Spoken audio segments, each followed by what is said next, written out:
Sim, Então, vamos começar. vou começar, então. Apertei. Ok. Pronto? Ustedes me dicen. Ok. Boa noite a todos. Começamos hoje as atividades da Apola, sede Brasília, do segundo semestre, e hoje contamos com a apresentação de investigação de Ivan Hernandes. Ivan é psicanalista, faz sua prática da psicanálise no México, é sócio de Apola Internacional, psicólogo, filósofo e mestre em psicanálise pela Universidade de Buenos Aires. O título de sua investigação é O Grafo de 1953, a psicanálise dialética e os 3 pagamentos do analista. Ivan, pode começar, a palavra está com você. Muchas gracias, Karime. Les agradezco la invitación, Flavia, Karime y a todas las personas implicadas en ello y a todos los asistentes que están siguiendo la transmisión. En lo que va a consistir la presentación, digámoslo así, un resumen de un trabajo que vengo realizando, para ser precisos, desde el año 2016, desde un seminario que dicté en México, seminario presencial, prepandemia, en el cual me puse a trabajar este grafo, que yo ya lo conocía porque había un par de referencias por ahí que me parecían no lo suficientemente desarrolladas, y yo tenía la sospecha de que había algo más ahí. Así que me propuse aplicar algunos elementos del programa de investigación científica de Apola, antes Apertura, específicamente el problema del individualismo contemporáneo. Yo tenía la sospecha de que Lacan, desde el comienzo de su enseñanza, había atacado fuertemente el individualismo. Gracias a la obra de Alfredo Eldenstein, me acerqué bastante a estas ideas. Sin embargo, cuando yo conocí esta formalización, de la cual prácticamente no había escuchado casi nada, muy poco, yo sospechaba que Lacan ahí ya tenía desarrollado los problemas fundamentales de los cuales el programa de investigación de Apola actualmente ha desarrollado de una manera impresionante, ¿no? Entonces quise hacer un trabajo, digámoslo así, de reconstrucción, ¿no?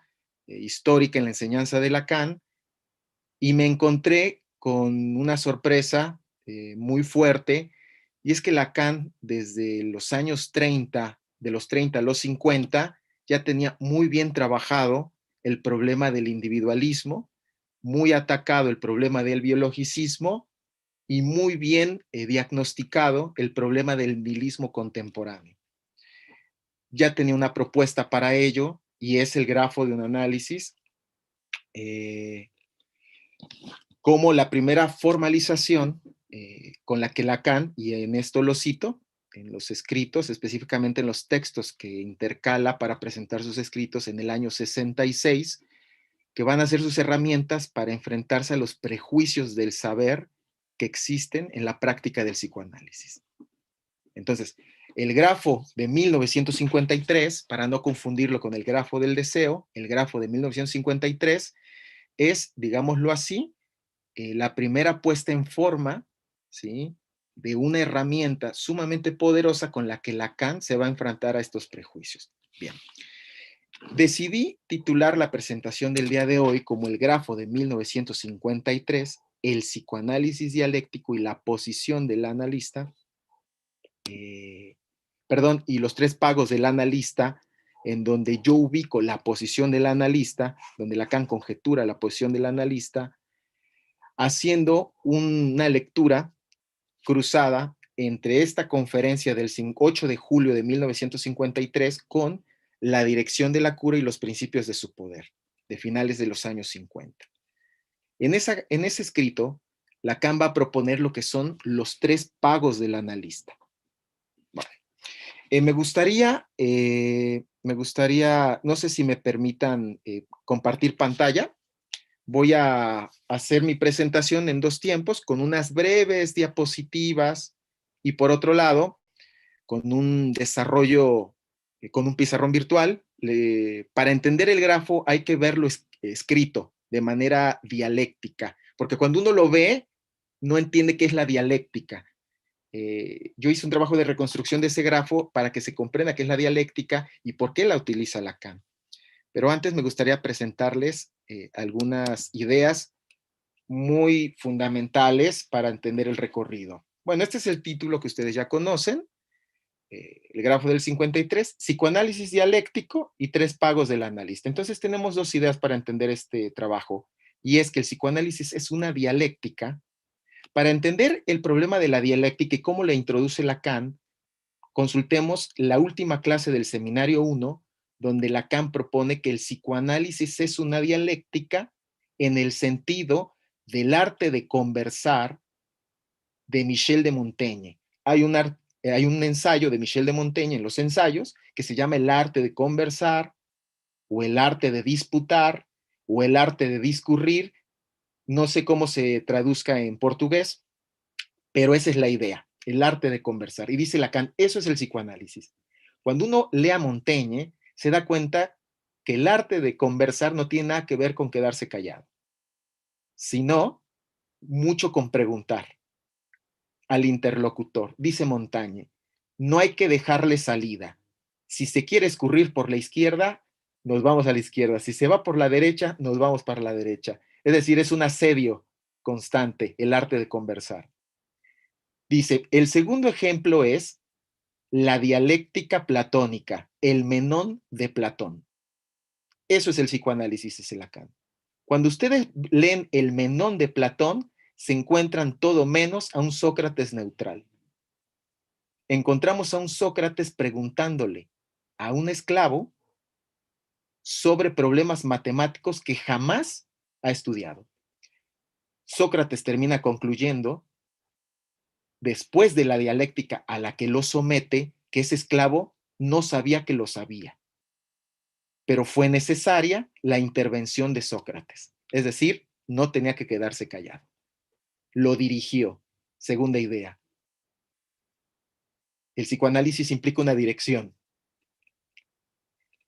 Por último, dice Lacan, el psicoanálisis es una dialéctica en el sentido de Hegel. Entonces tenemos 3 autores, Michel de Montaigne, Platón y Hegel. Dice, los 3 implican el psicoanálisis, la experiencia psicoanalítica. ¿Por qué Hegel? Hegel, recordemos brevemente, le llegó a Lacan a través de Wahl, que fue un filósofo muy importante en Francia, pero sobre todo de Alexandre Kojève.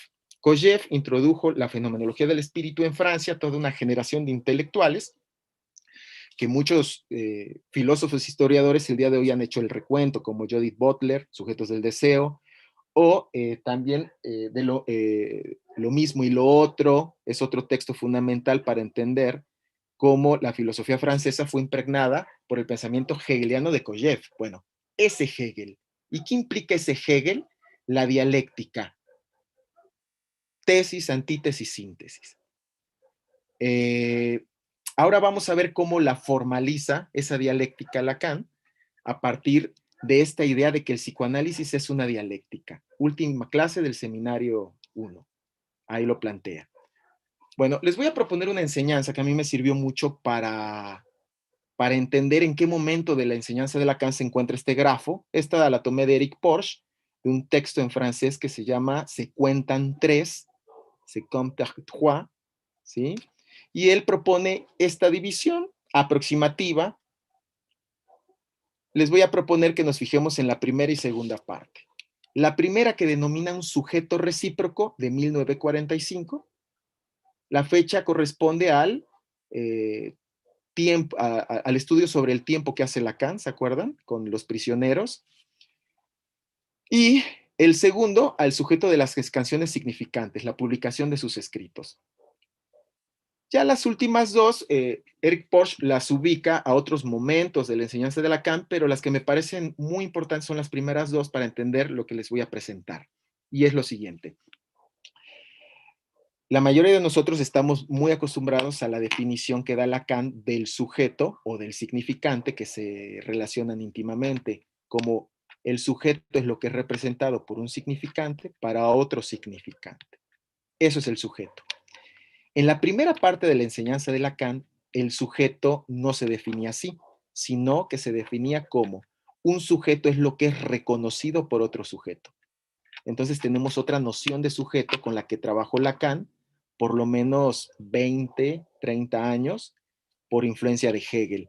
Es la época que podemos denominar de la intersubjetividad, ¿sí? De hecho, en el seminario 2, ustedes encuentran una anticipación de la noción de inmixción de otredad, porque ahí Lacan habla de inmixción de sujetos. Es muy interesante, porque todavía hasta el seminario 2 Lacan habla de un sujeto es lo que es reconocido por otro sujeto. Y para hablar de inmixción, lo va a plantear en términos no de otredad, sino de sujetos. Para refrescar la memoria, es cuando Lacan está hablando del sueño de la inyección de Irma. Podemos ir a las 2 clases que le dedica, y ahí Lacan va a hablar de que en ese sueño hay una inmixción de sujets, lo cual implica una inmixción de sujetos. Se inmixionan los sujetos, porque sigue pensando en la noción del sujeto recíproco, de la que nos habla Porsche. Es por eso que quise ponerles esta división aproximativa, como para ver que sí hay un corte, cuando Lacan comienza a desarrollar de manera todavía más potente su teoría del significante. Ahí hay un cambio muy interesante, pero que para este grafo yo les voy a proponer que la noción de sujeto que opera es la primera. Un sujeto es lo que es reconocido por otro sujeto, que va a tener implicaciones clínicas muy interesantes. Les voy a poner una cita del Evangelio, muy curiosa, que Lacan utiliza en el apartado 3 de función y campo de la palabra. Esta cita, que en griego es te argen jotikai logon jimin, significa lo siguiente. Viene Jesús, dice en el Evangelio, y le preguntan los apóstoles, ¿y quién eres tú? Y Jesús les responde, yo soy aquello que os vengo diciendo a ustedes. Entonces Lacan utiliza esta cita muy interesante en función y campo, porque precisamente está operando con esta lógica del sujeto como lo que es reconocido por otro sujeto, y pone esta cita para decir, yo soy lo que os vengo diciendo que soy. Eso es lo que soy, lo que les digo. Yo soy lo que les digo. Muy importante esta cita, me parece, porque Lacan se va a servir de muchas de este tipo para sostener esta idea. Todavía en función y campo trabaja con esta idea, ya está presente también la teoría del significante, sin embargo, todavía tiene en mente la teoría de la intersubjetividad. Bueno, para pasar a materia, esta es la formalización del recorrido completo de un análisis que propone Lacan en la conferencia de lo simbólico, lo imaginario y lo real.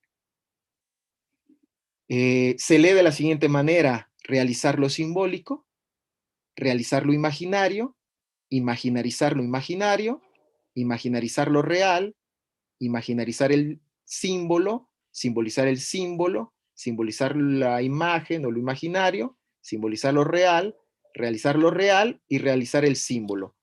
1 y 10, dice Lacan, son equivalentes. Muy interesante porque en el grafo lo que va a plantear es que cuando llegamos al 9, la dialéctica vuelve a comenzar. 1 y 10 son equivalentes. Esta es la presentación del grafo, reconstruida a partir de esa formalización. Y ustedes ven que ahí realizar el símbolo, ¿sí? 1 y 10 son efectivamente equivalentes. Implican el mismo recorrido del grafo. Muy bien. Ahora vamos a pasar a dirección de la cura para ver el cruce que les propongo. Si ustedes recuerdan, en las primeras páginas Lacan viene hablando y discutiendo la contratransferencia, ¿sí? En la época donde los psicoanalistas franceses estaban trabajando con la teoría de relaciones objetales, traída de Inglaterra, criticaba a sus colegas de la Sociedad Psicoanalítica de París, que tenían como objetivo la reeducación emocional del paciente. Lacan los está citando, no es que se esté burlando de ellos o parafraseando sus palabras, sino que los está citando, la reeducación emocional del paciente como un objetivo clínico, y viene a proponer que el psicoanalista dirige la cura, ¿no? En este texto establece una distinción muy importante que se va a entender muy bien con el grafo, y es que el psicoanalista dirige la cura, pero no dirige al paciente, para no confundirlo, que es una de las cuestiones que suelen causar mayor alarma entre los psicoanalistas cuando nosotros proponemos que dirigimos la cura. Es decir, como Sócrates dirigiendo la dialéctica del esclavo Menón. La primera objeción que nos hacen muchos psicoanalistas es: ¿y dónde quedó la asociación libre? Bueno, Lacan lo que va a proponer es: dirigimos la cura, pero no al paciente, ¿sí? Lo cual implica hacerlo aplicar la regla analítica, etcétera, que es un conjunto de directrices, etcétera. Y Lacan va a establecer una distinción muy importante entre dirección de la cura frente a la dirección de conciencia. Y ahí de tajo, Lacan está abriendo un campo para el psicoanálisis muy importante, y es que nosotros nos encargamos de dirigir la cura, más no la conciencia, lo cual implica, dice Lacan, algo cercano a la teología moral, lo dice en el texto, que es un pensar sobre el bien y el mal, ¿no? Es decir, nosotros no orientamos al paciente hacia el bien, aunque el bien sea entendido como algunos colegas podrían entenderlo como el gozar, ¿no? Sexualmente. Eso en las escuelas de decadencia antiguas de la filosofía se llamaba el hedonismo, por ejemplo. Podría entenderse como un hedonismo, cierto hedonismo. Ni siquiera ese bien buscamos. Nosotros dirigimos la cura. No practicamos teología moral ni dirigimos conciencia, dice Lacan. Y para ello viene lo que denomina los 3 pagos del analista. Y esto va a ser muy importante para nuestro trabajo. Lacan dice lo siguiente, les traigo la cita, esta es de la traducción en español que hay en siglo XXI, y propone lo siguiente: el analista también debe de pagar, no nada más el paciente. Y dice, paga con palabras sin duda si la transmutación que sufren por la operación analítica las eleva a su efecto de interpretación. Pero también pagar con su persona, en cuanto que quiera o no quiera, la presta como soporte de los fenómenos singulares que el análisis ha descubierto en la transferencia. Y finalmente, olvidaremos que tiene que pagar con lo que hay de esencial en su juicio más íntimo para mezclarse en una acción que va al corazón del ser, y cita Freud en la interpretación de los sueños. ¿Sería él el único allí que queda fuera del juego?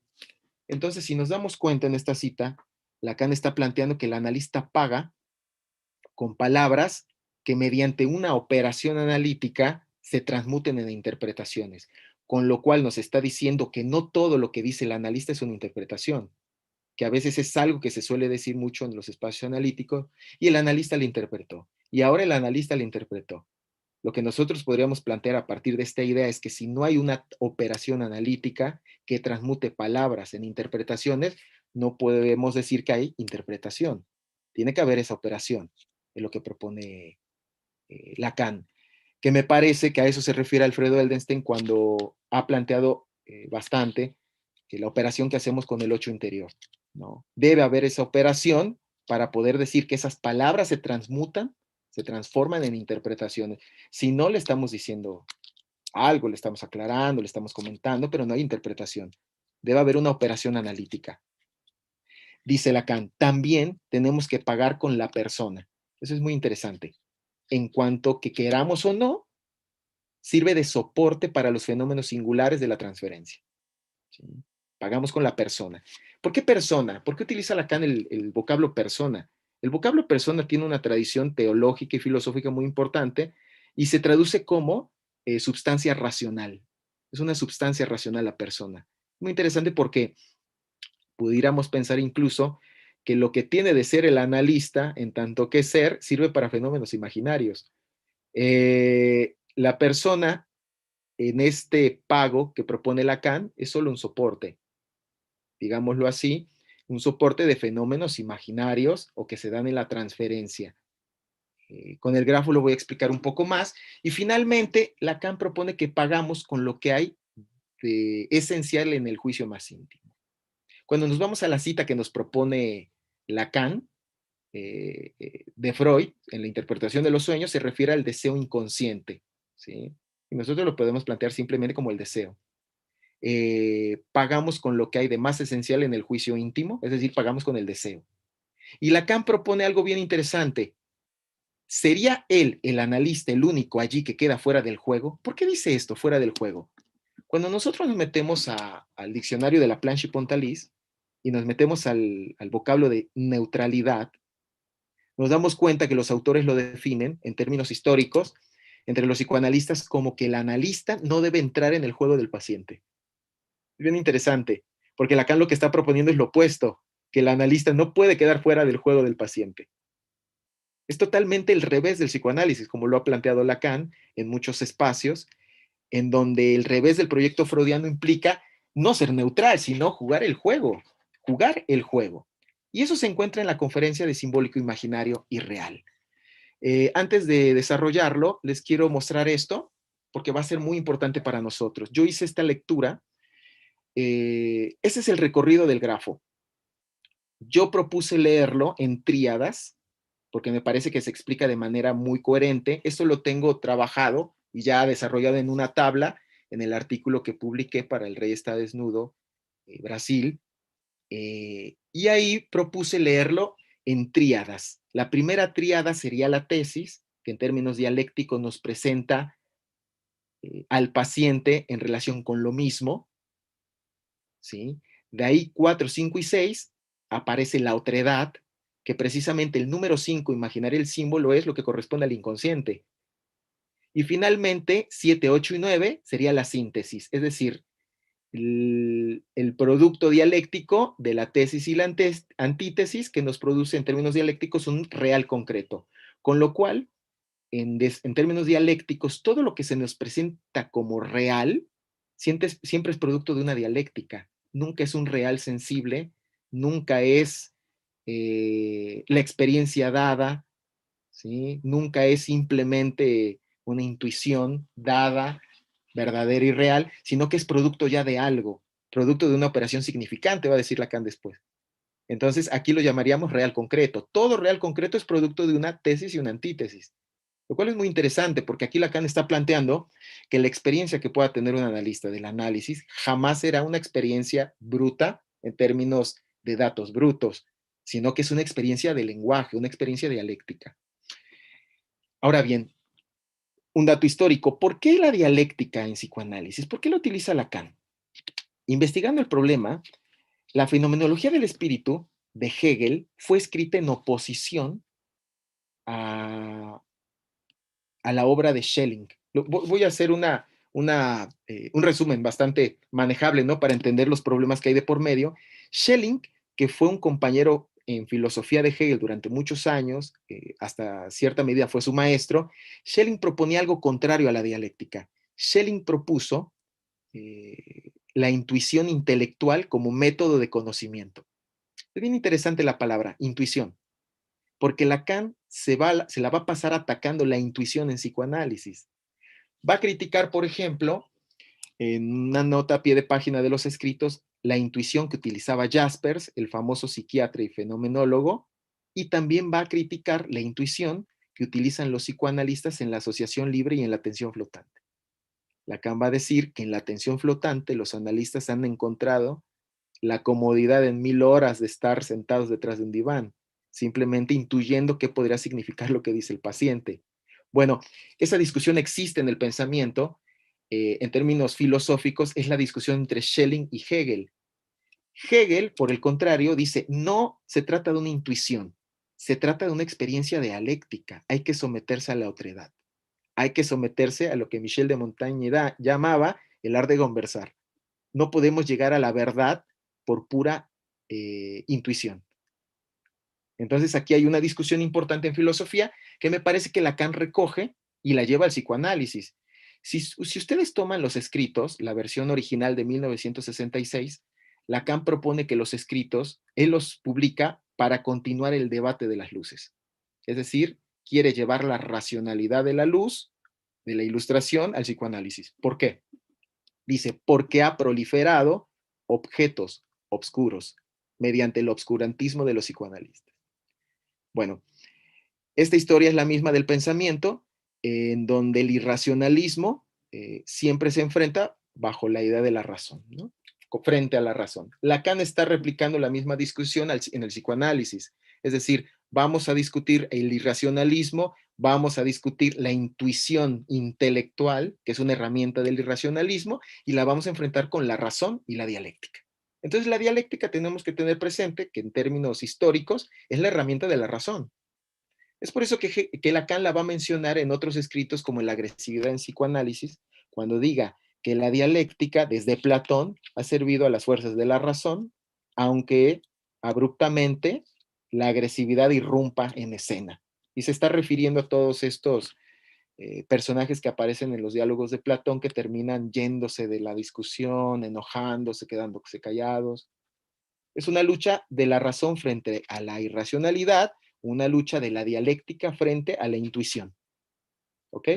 Entonces, bueno, ya que reconstruimos un poco la historia, yo les propongo que lo que Lacan nos quiere dar cuenta es de una manera racional cuáles son los momentos que tiene un análisis sin que tengamos que apelar a intuiciones intelectuales, a un me parece, a un yo creo, algo me dice. Todo eso es intuición. Todo eso es intuición. Esto es lo opuesto, dialéctica. Entonces, en la tradición del pensamiento hay intuición por un lado o dialéctica. ¿Ok? No pueden haber las dos. Muy bien. Voy a dejar de compartir y ahora les voy a proponer la lectura del grafo mediante un pizarrón. Se los voy a reconstruir para que lo pensemos un poco y para que veamos cuál es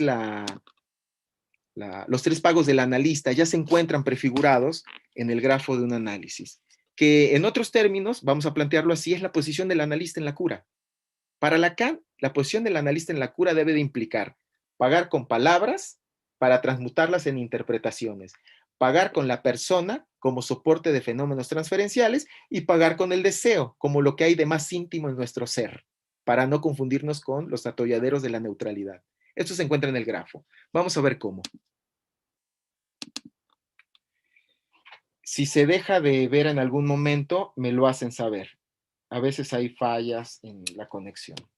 Pero bueno, vamos a escribir el recorrido completo. Entonces tenemos que primero hay realizar el símbolo, realizar la imagen, imaginarizar la imagen, imaginarizar lo real, imaginarizar el símbolo, simbolizar el símbolo, simbolizar la imagen, simbolizar lo real, realizar lo real y se repite por último, realizar el símbolo. ¿Ok? Tenemos que este es el 1, este es el 2, el 3, el 4, el 5, el 6, el 7, el 8, el 9 y el 10. Yo les propongo tomar los números como un método pedagógico, ¿sí? Y no como un sentido ascendente, como que se va progresando, sino más bien como una manera de ubicar los momentos en el grafo. El 1 y el 10 son equivalentes. Bueno, tenemos los tres registros de Lacan: real, simbólico e imaginario. ¿Okay? Les voy a hacer no más que un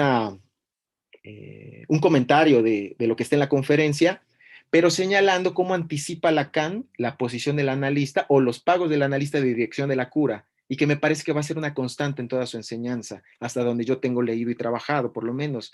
Entonces tenemos que el 1 es realizar el símbolo. Realizar el símbolo. Yo les propongo la siguiente lectura. La flecha implica una dirección hacia alguien, es decir, de un sujeto a otro sujeto. ¿Sí? Entonces tenemos realizar el símbolo que Lacan, recuerden que esta es una conferencia, una comunicación científica para psicoanalistas de un instituto de formación de psicoanalistas de la IPA todavía. Entonces les va a hablar en freudiano, pero Lacan lo entrecruza con una clave dialéctica. Es decir, utiliza los mismos conceptos, pero les da otro sentido. Entonces va a decir, realizar el símbolo es lo que Freud llama la palabra reprimida, la palabra amordazada, lo cual implica que un paciente se dirige a un analista porque supone que él tiene la verdad que a él le falta. Es decir, cuando alguien va a lo de un analista es porque supone que ese analista sabe o tiene la verdad que a él le falta, que es la condición de posibilidad de que se sostenga un análisis. En ese sentido, recordemos, por ejemplo, al hombre de las ratas cuando consulta a Freud. lo consulta después de haber leído La psicopatología de la vida cotidiana y empieza a ver esos juegos que hace Freud con las palabras y dice, eso me pasa a mí. Voy a consultar a este señor, a este doctor que se ve que sabe de lo que habla, de lo que me pasa a mí. Entonces, si no hay oferta, no hay demanda. En ese sentido, realizar el símbolo implica que alguien se nos acerca a nosotros en calidad de suposición que sabemos lo que le pasa. Y dice Lacan, y eso se debe a que nosotros encarnamos el símbolo. Una anticipación del sujeto supuesto saber, como se podrán dar cuenta. Entonces aquí tenemos, vamos a utilizar palabras sintéticas, verdad. Hay una suposición de verdad. Dice Lacan, dirigida a un amo o maestro, que en francés tiene ese doble significación maître, ¿no? Amo o maestro. Vamos a poner amo. Primer movimiento del grafo. Para que haya una dialéctica analítica debe haber esa suposición y debe haber una palabra reprimida, dice Lacan, utilizando el lenguaje freudiano. Eso que Freud llamaba palabra reprimida. En un segundo momento, en línea punteada, viene la realización de la imagen. Siempre vamos a pensarlo en tríadas y el primer momento es línea continua, el segundo momento línea discontinua y el tercer momento una línea reflexiva, es decir, que vuelve sobre sí mismo. Siempre va a tener esa clave. Ustedes lo podrán encontrar en la conferencia. Yo lo menciono nada más de paso para ahorrar tiempo y lo voy comentando. El segundo momento, que es punteado, yo les propongo esta lectura, yo la inferí después de leer bastante la conferencia, trabajar este periodo de Lacan y sobre todo trabajar la dialéctica. Infiero que el segundo momento, si lo pensamos en tesis, antítesis y síntesis, el segundo momento es un momento de antítesis o de otredad. Entonces viene como punteado. La otredad siempre viene punteada. Y en el segundo momento, Lacan propone que es la realización de la imagen o, en términos freudianos, la introducción del narcisismo. ¿Sí? Entonces Lacan dice que aquí está la introducción del narcisismo. Cuando nosotros leemos los escritos de esa época y la clave en la que Lacan lo está leyendo, sabemos que está hablando ya del estadio del espejo. Y para hablar en términos precisos, hay una cita, me parece que en Acerca de la causalidad psíquica, donde Lacan está hablando de que en la relación de sujeto a sujeto que el paciente establecerá con nosotros, ¿sí?, aparecerá siempre la realización imaginaria en la persona del analista de un otro omnipotente, dice benévolo o terrible, de un hermano cómplice, imagen de sí mismo o rival. Es decir, que en el juego de las imágenes habrá una realización de una imago que la persona del analista, el pago, del que habla Lacan posteriormente, servirá de soporte. No sé si ustedes recuerdan que cuando Lacan habla sobre las entrevistas preliminares, cuenta un caso. No me acuerdo del seminario, pero se los puedo enviar con mucho gusto en la clase. No la puse aquí, pero Lacan habla de un paciente que dice, es un paciente de esos que nos suelen llegar y que después de haber cruzado la puerta del consultorio, yo le hice explicarse. Es decir, le pregunté a qué venía. El paciente habló, se fue. A la siguiente sesión llegó y le comentó a Lacan, vengo muy molesto con usted. Siento que me quería manipular. Lacan dice, yo me quedé pensando qué le pude haber dicho y lo único que le dije fue, explíquese, ¿no? Después de pensar un rato, Lacan recordó que el paciente no podía concebir las relaciones con el otro sino es a partir de la manipulación. Entonces, bueno, esa pequeña viñeta que presenta Lacan en su seminario nos puede servir para pensar este problema y es que en el primer momento de la realización de la dialéctica de un análisis acontece la realización de la imago, es decir, se le realiza la imago a Lacan de un manipulador que establece la relación imaginaria que va a establecer con el paciente. Hay otra en los escritos que es en la agresividad en psicoanálisis, la tesis número 3. Durante toda la tesis 3, Lacan va a hablar de una paciente psiquiátrica, donde todos los esfuerzos terapéuticos de los psiquiatras del hospital donde trabajaba Lacan fracasaban. Dice Lacan que llegó con ella y que de inmediato la paciente lo odió. Lacan, que conoció un poco su historia, supo que lo ubicó en la imago del padre, ¿no? Dice Lacan, no fue suficiente el hecho de que yo le hiciera reconocer que le hizo falta el apoyo de su padre para que, y cito, la transferencia negativa se derrumbara, ¿no? Con lo cual, vemos que aquí Lacan en esta época está dando cuenta de que en la relación de sujeto a sujeto, que es con la que está trabajando en esta época, es muy importante la realización de la imago, y es la imago en la que va a ser puesta la persona del analista, ¿no? ¿Cómo lo podemos pensar esto un poco mejor? Bueno, demos un paso en el análisis. 3. Imaginarizar la imagen. Dice Lacan que aquí es el momento, y cito, de la captación de la imago o imagen. Captación de la imago. Captación también puede traducirse como recepción, como recepción. Entonces es el momento en donde el analista recibe la imago del paciente. Y es un momento fundamental en la historia del pensamiento psicoanalítico, porque después de Freud, este momento fue interpretado como el de la contratransferencia, ¿vieron? Como la comunicación de los inconscientes. Y Lacan lo cita. Dice, es ese momento donde se confunde con el de la comunicación de los inconscientes. Es decir, que al analista de repente le despierta alguna pasión del paciente o algún pensamiento. Dice, pero no se trata de eso, se trata de la captación de la imago. Es decir, el analista recibió la imago que el paciente le ha realizado. Términos dialécticos. Es muy interesante porque en Intervención sobre la transferencia, Lacan nos va a dar su lectura de lo que es la contratransferencia y da una definición muy interesante, y es, la contratransferencia es la suma de prejuicios, pasiones, dificultades y falta de información del analista. Con lo cual está dando una definición inversa a lo que el mundo psicoanalítico ha pensado. Siempre se ha pensado que la contratransferencia te la causa el paciente después de la transferencia.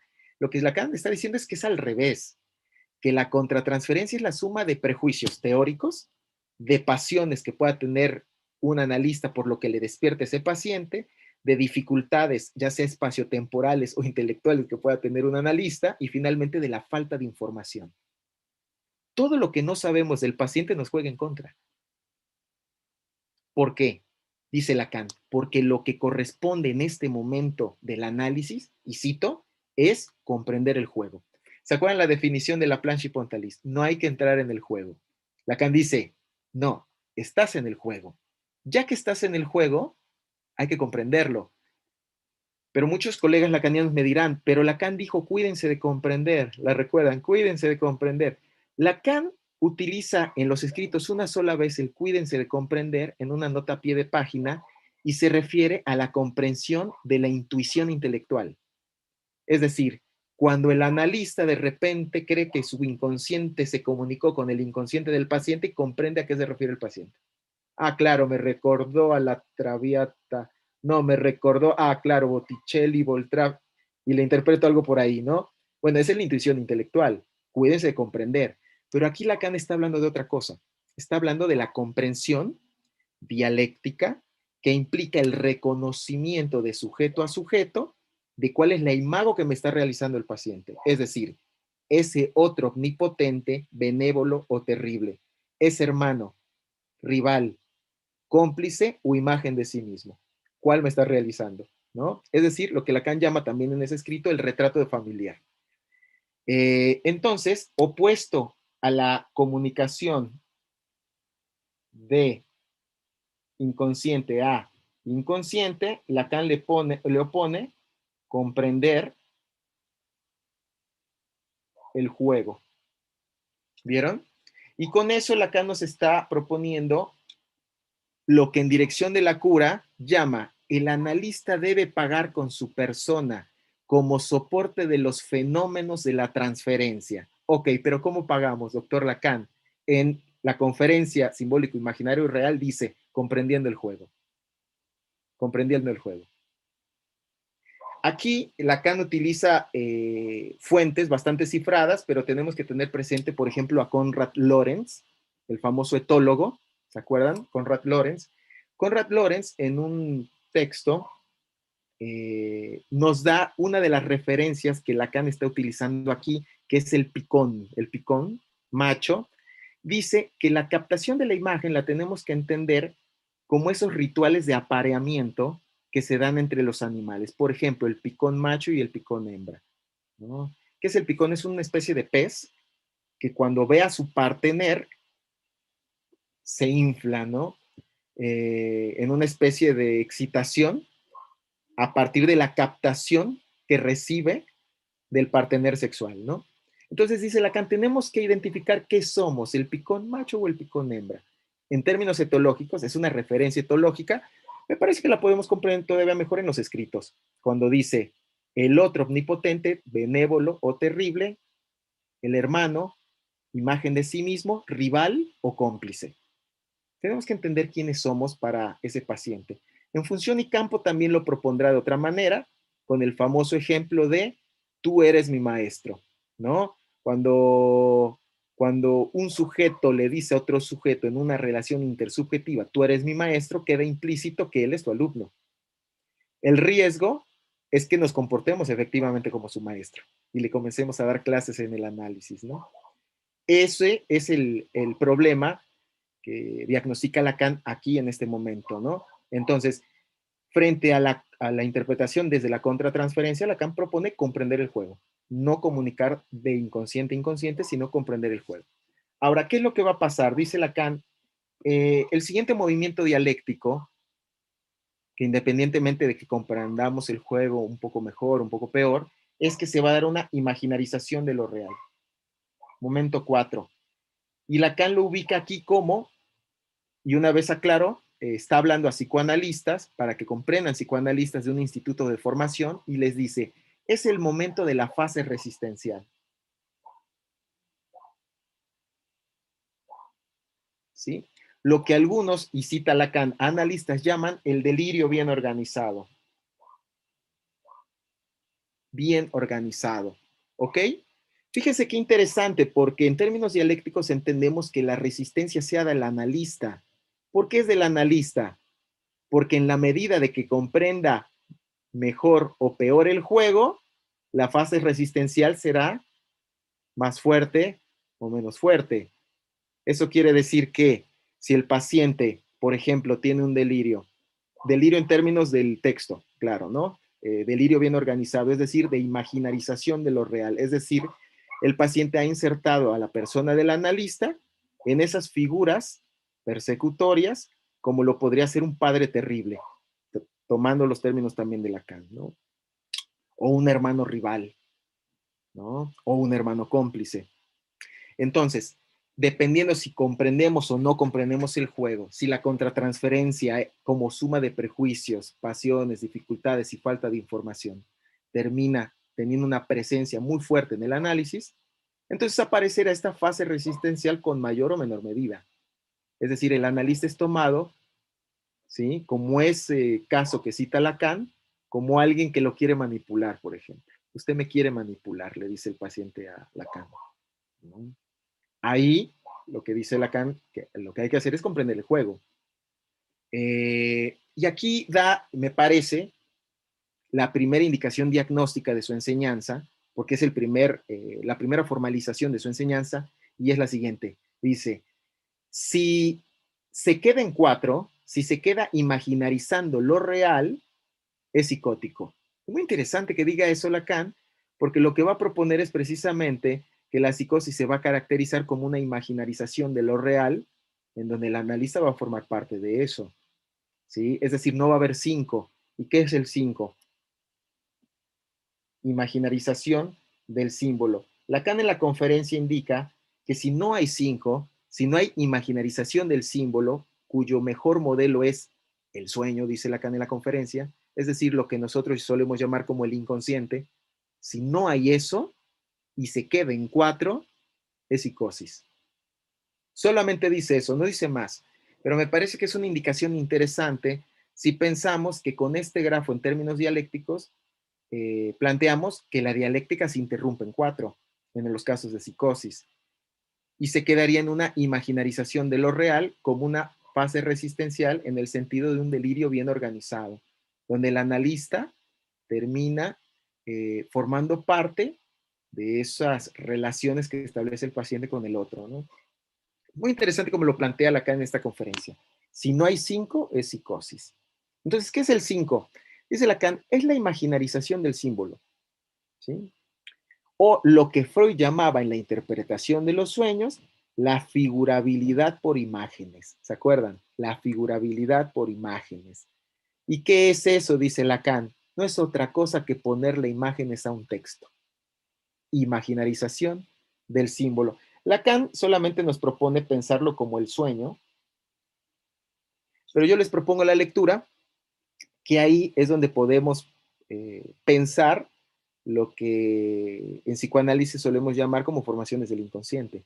Está el sueño, desde luego, pero también están los lapsus, actos fallidos, etc. Incluso Lacan, en función y campo, habla del epos del paciente. El epos del paciente. Epos, en griego clásico, significa la palabra del paciente, pero también de ahí viene la relación a la épica, ¿no? Como la narración que el paciente nos hace de sí mismo como un héroe de su propia tragedia, ¿no? Es decir, es el epos del paciente. Utiliza ese término Lacan, pero es el sueño, es la figurabilidad por imágenes, son esos recuerdos que nos plantea, etcétera, etcétera, etcétera. Imaginarización del símbolo.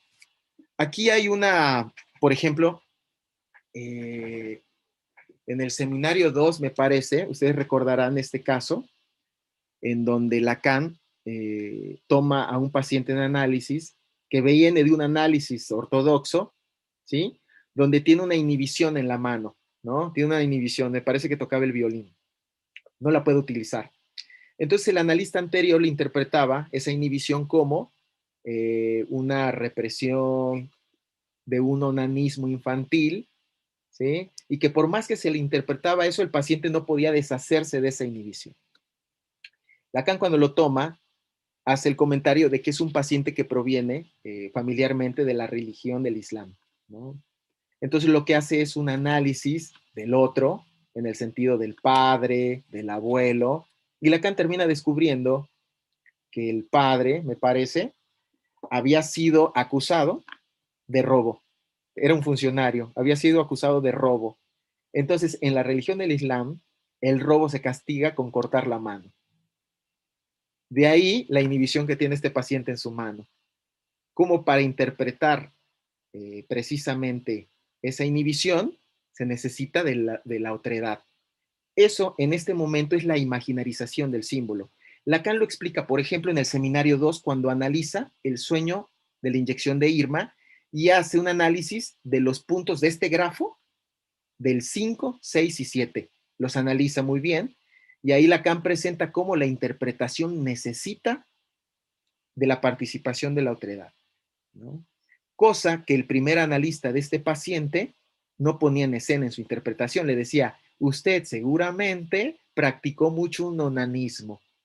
Es muy interesante. ¿Por qué? Porque aquí viene el siguiente pago del analista en el grafo del análisis. 6.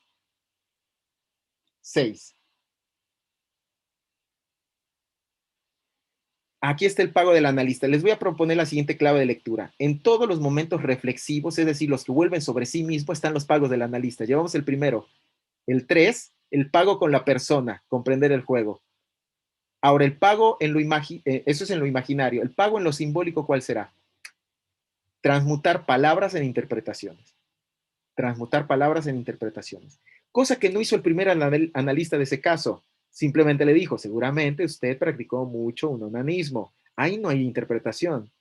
Es por eso que muchos analistas dicen, bueno, es que este paciente, por más que se le interpreta, no acepta la interpretación. Claro, en términos de Lacan, porque no la hay. No hay interpretación, no hay operación analítica. En este grafo, lo que Lacan va a proponer es que la interpretación es el reverso del sueño, por ejemplo. ¿Qué es el sueño? La imaginarización del símbolo, que es la interpretación, la simbolización de la imagen. La inversa. ¿Ok?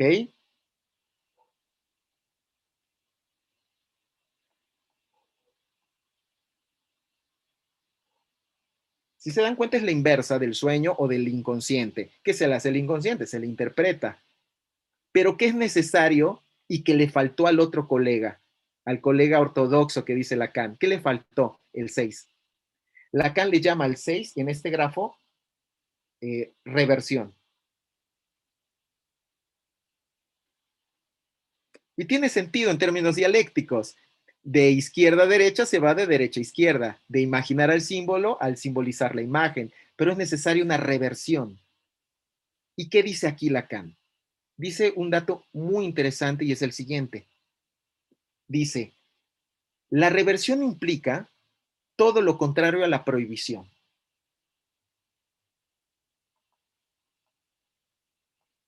Bueno, me faltó aquí, prohibición. ¿Y qué es necesario en lugar de la prohibición? Dice Lacan, la completud, la inteligencia y la cultura. Es lo que dice ahí Lacan en la conferencia. El analista debe tener completud, inteligencia y cultura, puesto que ocupa el lugar del símbolo. Ahí es donde podría tener tal vez una pista, algún sentido que los analistas tengamos cierto acervo cultural o que tengamos ciertas coordenadas de donde practicamos.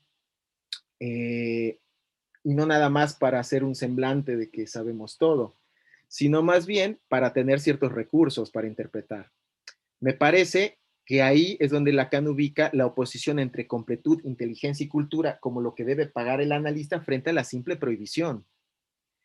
Yo les propongo que precisamente en 6, en la reversión, es donde se ubica la operación analítica, esa que Alfredo Eldenstein propone como una interpretación en 8 interior.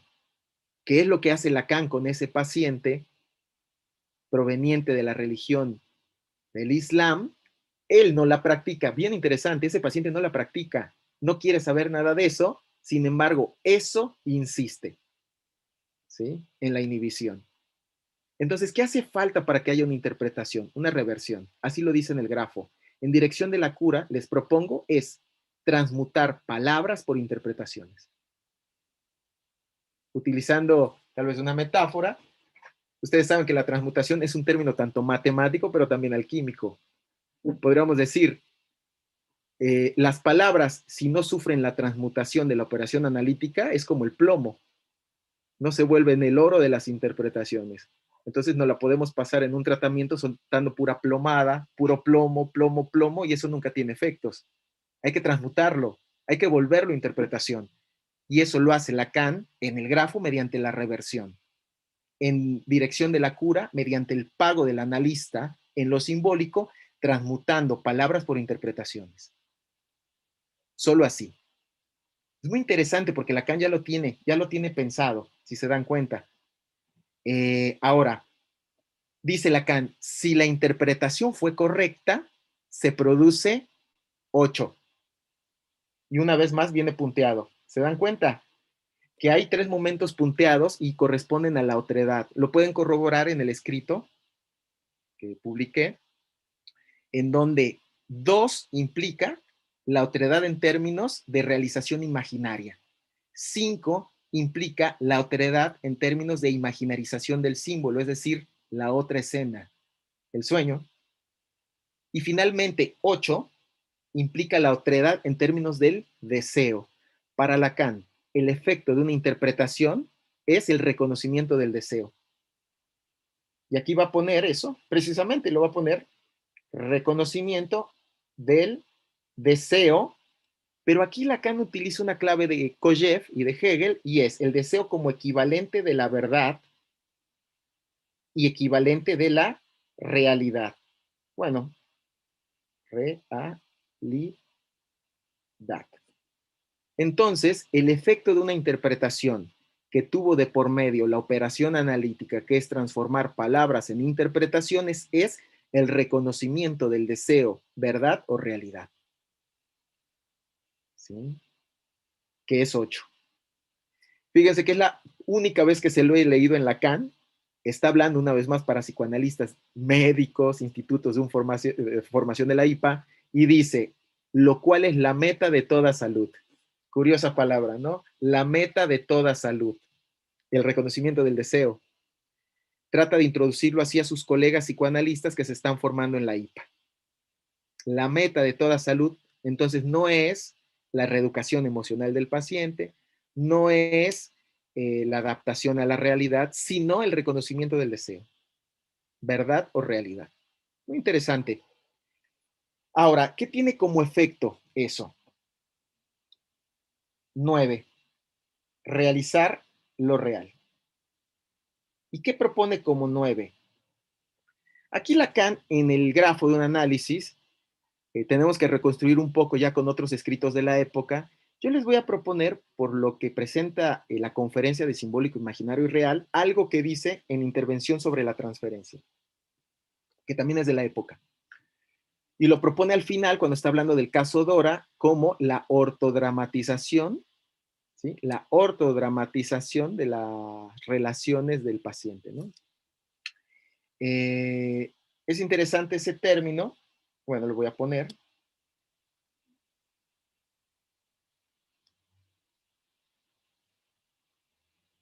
La ortodramatización, ¿por qué? Porque el efecto que Lacan en el grafo, Lacan espera del reconocimiento del deseo, es que ese deseo, a su vez, una vez hecho reconocido en el análisis, ese deseo se haga reconocer en lo social por el paciente. Es decir, ¿por qué? Porque el paciente, al sostener relaciones intersubjetivas, ese paciente, como en tanto sujeto, es lo que es reconocido por otro sujeto. Entonces, ¿qué es lo que tenemos? Una vez reconocido en el análisis ese deseo, verdad o realidad, ese mismo a su vez queda inserto en sus relaciones intersubjetivas, ese reconocimiento. Aquí viene una precisión muy interesante de Lacan. Dice, es lo que a veces los pacientes confunden con la neutralidad benevolente del analista. Es decir, el reconocimiento del deseo y sus efectos. Pero no es nada de eso, dice Lacan. No es nada de eso, no es la neutralidad. Y aquí viene el pago que hacemos con lo que hay de esencial en nuestro juicio más íntimo. Aquí Lacan lo llama. Simplemente, entre comillas, simplemente se trata de que todo lo real es racional y viceversa.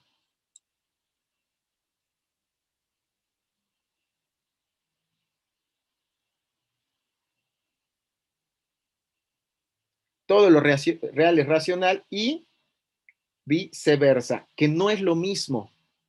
Observen, la posición que plantea Lacan respecto de lo real, una vez más, los registros no están leídos en términos abstractos, en el sentido de que lo real en sí mismo, lo simbólico en sí mismo, sino que participan de los otros registros, si se dan cuenta. Todo el tiempo están participando a partir de este grafo, ¿no? Es decir, lo real a su vez es simbolizado, a su vez es imaginarizado y a su vez es realizado, ¿no? Pero bueno, haciendo esa salvedad, el pago que hacemos con nuestro juicio más íntimo, Lacan lo aclara en Función y Campo de la Palabra cuando dice, la posición del analista es la posición del puro dialéctico, para la cual todo lo real es racional y todo lo racional es real. No es lo mismo. A mí me tomó un par de años descubrirlo, porque lo que dice Lacan cuando todo lo real es racional, agrega, es el verdadero juicio científico. Y emplea esos términos. El verdadero juicio científico, para lo cual todo lo real es racional. Aquí Lacan se está enfrentando a toda la tradición del pensamiento irracionalista, es decir, aquella que propone que en lo real hay algo inefable, es decir, no racional, y que irrumpe en la racionalidad. Por ejemplo, en Nietzsche, lo dionisíaco irrumpe en lo apolíneo. O por ejemplo, en Schopenhauer, donde la voluntad, la vile, lo vital, irrumpe en la razón. Y tantos otros, ¿sí? Que representantes de, por ejemplo, el periodo del romanticismo, ¿sí? Alemán principalmente, donde lo irracional irrumpe en la razón. Lacan sostiene algo diametralmente opuesto y con Hegel, y es que todo lo real es racional, que es el verdadero juicio científico, lo cual implica que en un caso clínico, si hay algo que no deja de insistir, implicará que el analista no ha encontrado la racionalidad de eso, no que hay algo inefable que se resiste a lo simbólico, que es el otro tipo de lectura que pueda haber, ¿no? Sostener que todo lo real es racional implica que siempre hay una lógica del caso, que siempre hay una racionalidad del caso. Que el analista no la haya encontrado, bueno, esa es otra cosa. Implica que no hemos podido pagar con una operación analítica, lo cual implica transmutar palabras en interpretaciones. No que el paciente se resiste, porque para Lacan la resistencia del paciente es la imaginarización de lo real, que no hemos comprendido el juego. Entonces no hay inefable para Lacan. Hay todo lo real es racional, lo cual implica el verdadero juicio científico. Y la inversa, que todo lo racional sea real, dice Lacan, es la ironía socrática. La ironía socrática. Curiosamente, Kierkegaard le dedicó toda su tesis de teología a la ironía socrática. Y es interesante ver esa tesis porque nosotros vemos cómo habla de lo real, del concepto, ¿no? Y de la realización de lo racional. Es muy interesante, ¿no? Ver las fuentes que va siguiendo Lacan, porque aquí lo que propone es la ironía socrática. Y volvemos a Platón y a Sócrates. ¿Qué implica la ironía socrática? En una imagen muy sencilla. Sócrates, cuando habla de sí mismo, dice que él es un tábano. Un tábano es una especie de mosca que se le paraba a los caballos y los aguijoneaba. Sócrates dice, yo soy el tábano de Atenas, los molesto para que piensen. Entonces dice Lacan, nosotros somos un tábano, somos la ironía socrática. ¿Por qué? Porque la verdadera posición del analista implica, por un lado, que todo lo real es racional, el verdadero juicio científico, pero también implica que todo lo racional es real, que debemos sostener la ironía socrática. En términos actuales, la ironía socrática implica lo que muchos autores en el siglo XX han denominado la posición del intelectual.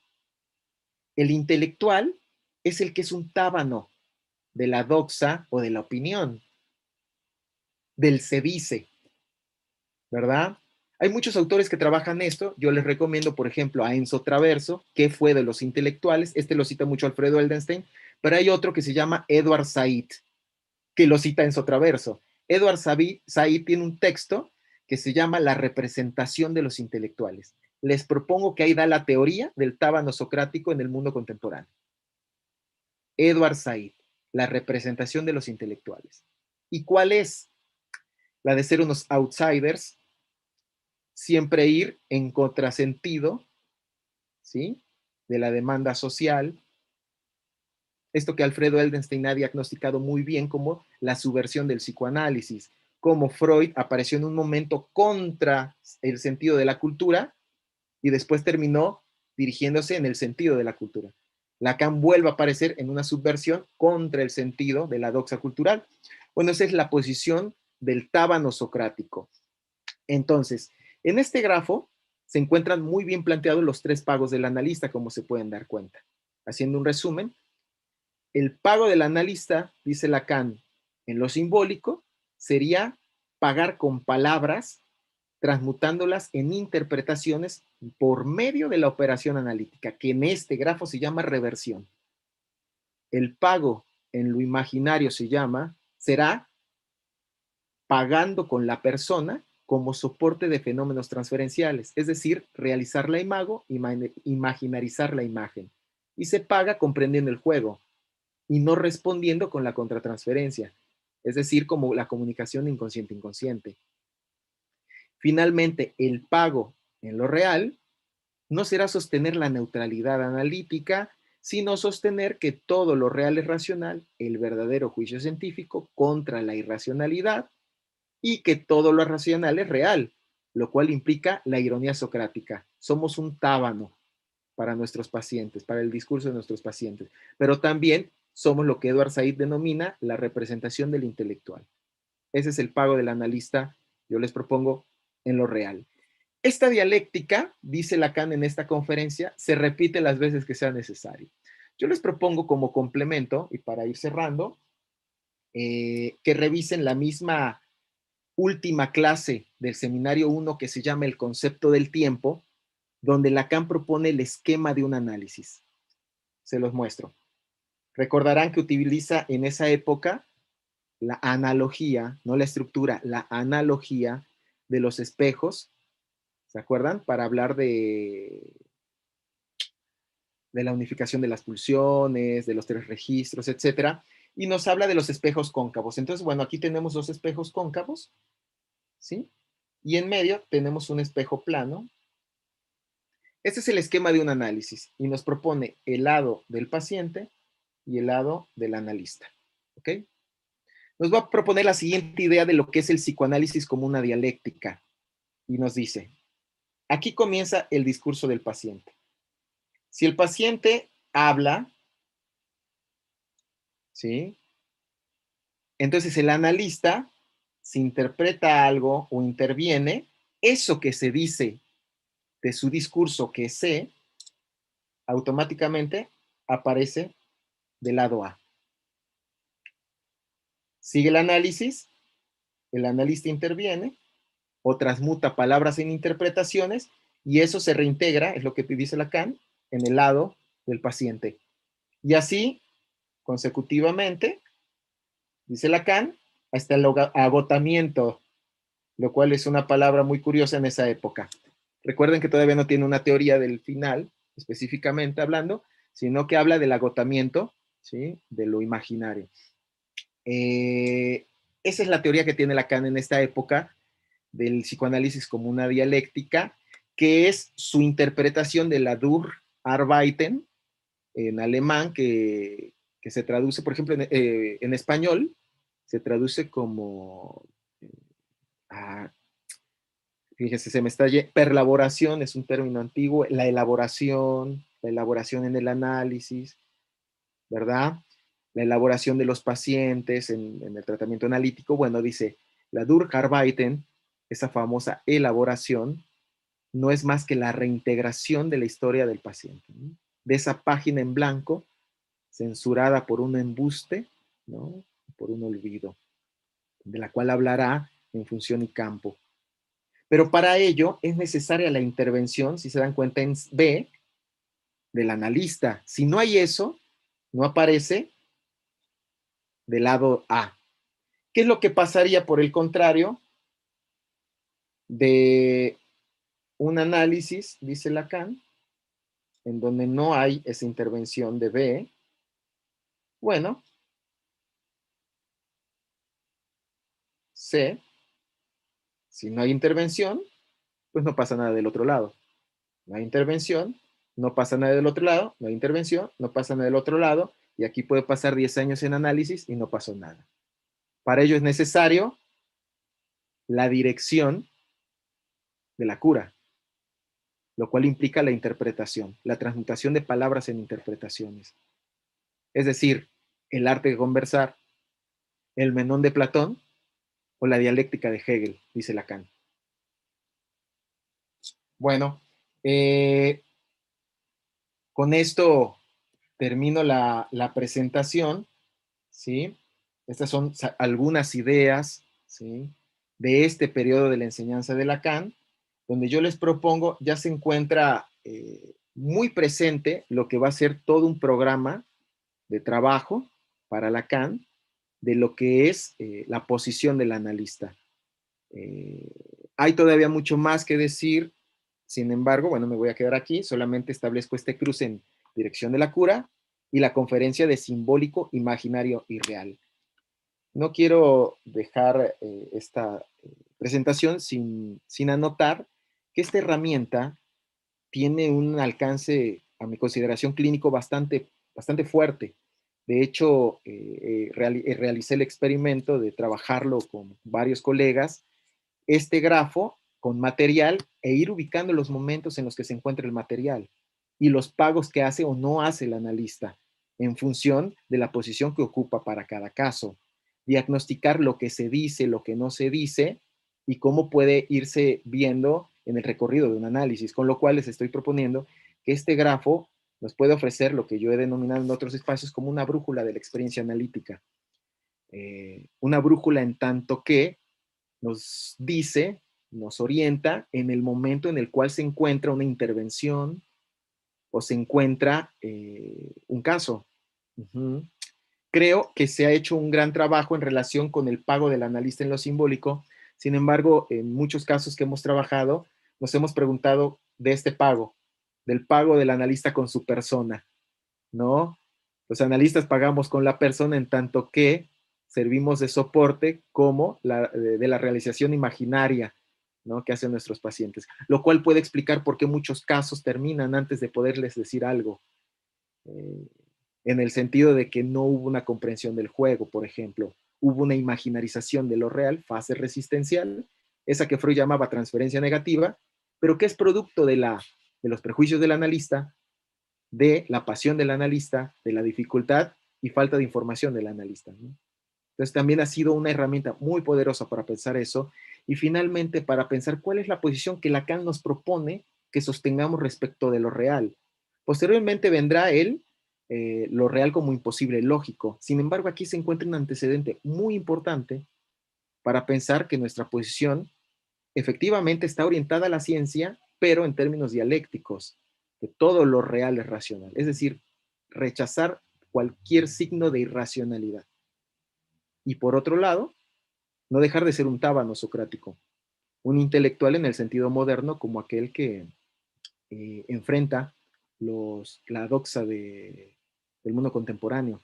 Edward Said lo define como el intelectual es un francotirador que apunta a la opinión del mundo contemporáneo, ¿no? Bueno, es una figura interesante para pensar cuál puede ser también nuestra posición respecto de lo real, ¿no? Más allá de la simple neutralidad.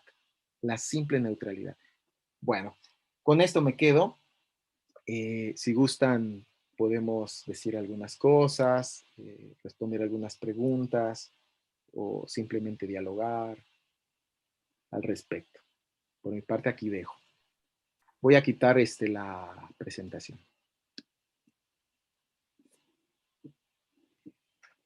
Iván, tenemos una pregunta en YouTube. Sí. La leo, ¿sí? Claro, por favor. Excelente, de Pablo Ortiz. Excelente presentación, muchas gracias. ¿Podrías decir algo más sobre la salud y de esta como el reconocimiento del deseo? Claro, esta pregunta la hace Pablo, ¿verdad? Pablo Alonso. Pablo, sí. ¿Qué tal, Pablo? Muchas gracias por tu pregunta. Sí, puedo decir algo que no dice Lacan, y es que Lacan utiliza este término porque lo refiere a sus colegas psicoanalistas, ¿no? Pero Lacan tiene una fuente que la cita una vez en los escritos, que es George Politzer. George Politzer es la otra fuente junto a Alexandre Kojev para este primer periodo. Y Politzer, en su texto que se llama Crítica de los Fundamentos de la Psicología, es todo un análisis y crítica del psicoanálisis freudiano. Y lo que va a criticar Politzer es una idea muy interesante, y es la siguiente. Politzer va a criticar que Freud, y lo dice así, dio el primer paso para una psicología verdadera, la llama Politzer. Y es que Freud puso la atención a la vida dramática del hombre que se presentaba mediante su discursividad. Dice, pero después traicionó ese descubrimiento inventando una metapsicología en términos abstractos, dice Politzer, ¿no? Esta confusión le llevó a Freud y a muchos psicoanalistas, en la opinión de Politzer, recordemos, terminar confundiendo la realidad, ¿sí?, y colaborando con la psicología académica, critica Politzer. Vamos a decirlo en esos términos. Para Politzer hay un gran peligro, y es el siguiente, que el psicólogo, en lugar de hacer una crítica del estado de la realidad, trate de adaptar al paciente a esa realidad. Y peor aún, que esa realidad ya presenta exigencias sociales, ¿sí? Con lo cual, se están anticipando muchos años en la crítica que va a hacer Lacan de la psicología del yo como adaptación a la realidad. Entonces, dice Politzer, no se trata de entonces que adaptemos a los pacientes a una realidad que está hecha de pura demanda social, sino más bien de que hagamos la crítica de ella. Bueno, me parece que esto lo va a retomar mucho tiempo después Lacan, hace una lectura muy precisa. De hecho, este libro es tema de debate en el coloquio de Bonneval, cuando se discute el inconsciente. Laplanche va a tratar de atacar a Politzer, porque él va a defender a Freud, Laplanche. Y recordarán que Lacan luego le responde con posición del inconsciente. Hay una discusión de 30 años en estos temas, muy apasionante, en donde Lacan es politzeriano, digámoslo así.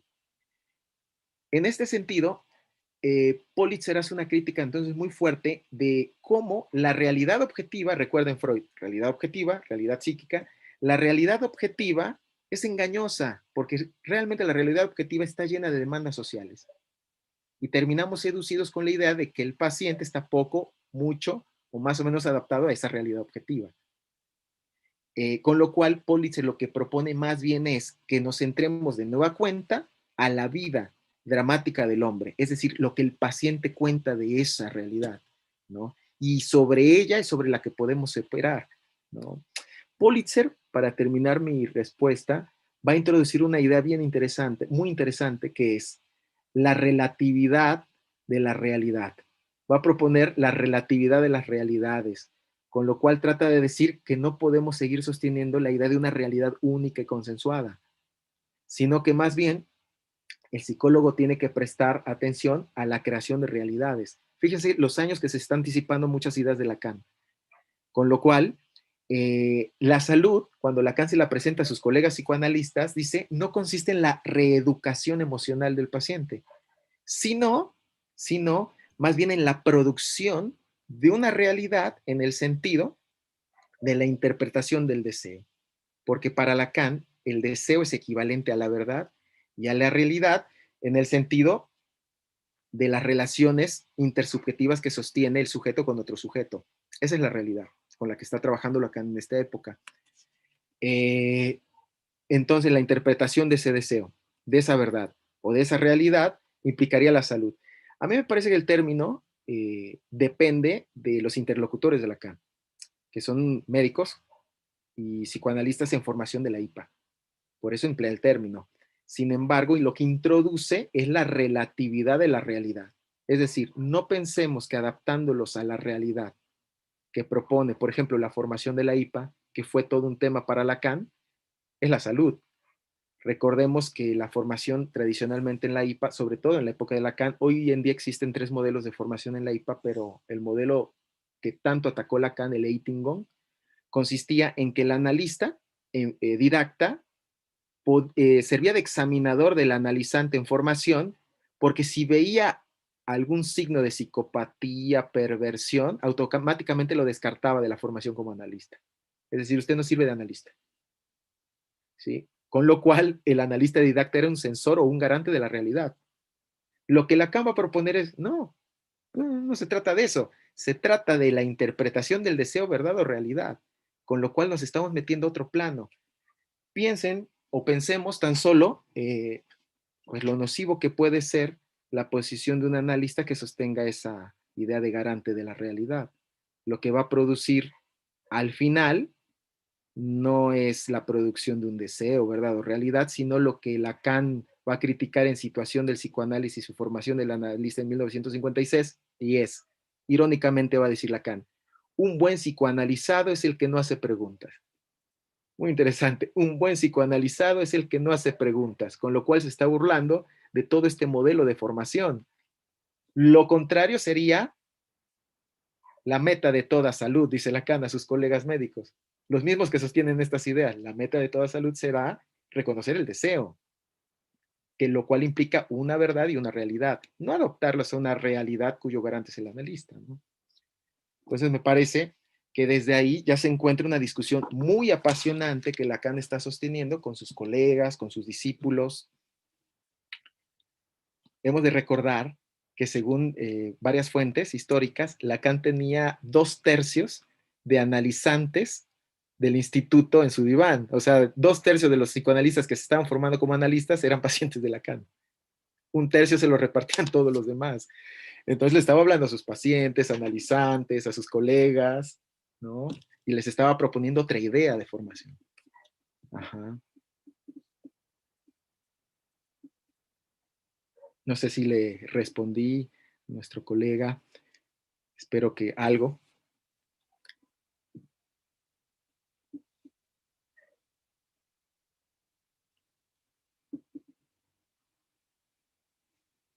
Otra pregunta. Sí. Interesante lectura sobre el texto de Mustafa Safwan en su libro La formación de los analistas. No es pregunta, comentario. Ok. Conozco el texto también, sí. Es un texto muy Safon. interesante. Sí.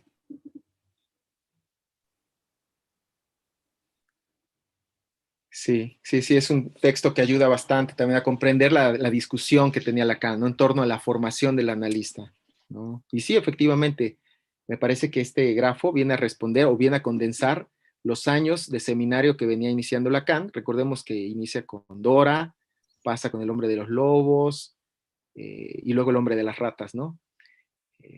Y bueno, produce este grafo, que es contemporáneo al mito individual del neurótico, que también es una conferencia que anda por la época, ¿no? No sobra decirlo que este grafo puede ser utilizado para leer los casos De hecho, yo me atrevería a pensar que Lacan lo construyó pensando en esos tres casos. Es decir, se pueden leer esos tres casos con este grafo. Y desde luego se puede utilizar este grafo para leer casos. Lacan lo hace con el sueño de la inyección de Irma. Incluso analiza Freud con este grafo en el seminario 2. Ivan, yo quería preguntarte, voy a hablar en portugués, después si necesitas, traduzco, Sí, sí, sí. ok?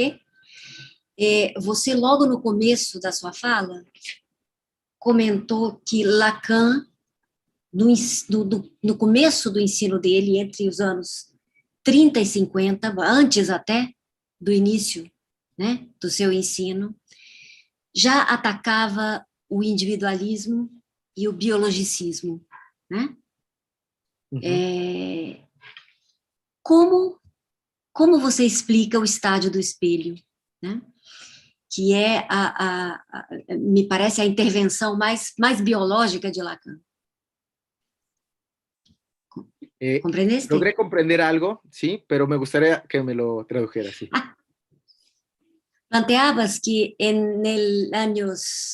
entre los años 30 y 50, Lacan ya criticaba, mencionaba acerca del biologicismo Sí. y el individualismo, ¿no? Te pregunto cómo explicamos, cómo comprender su intervención, que me parece la más biológica, que es el estadio del espejo. Claro, por los referentes etológicos que está utilizando, ¿no? Ajá. Por eso, ¿no? Sí, claro. Sí, bueno, el ataque que hace, para empezar al individualismo, voy a empezar por ahí, lo hace utilizando la dialéctica. Hay algo muy importante que recibe de Alexandre Kojev y que va a retomar también Politzer, ambos son hegelianos, y es lo siguiente. Hegel tiene una famosa frase en la fenomenología del espíritu, que algunas traducciones en español lo traducen como: lo suprasensible es el fenómeno en tanto fenómeno. Con lo cual, el comentario que hace Kojev, por ejemplo, es que con esa propuesta, Hegel está rechazando dos mundos metafísicos, ¿no?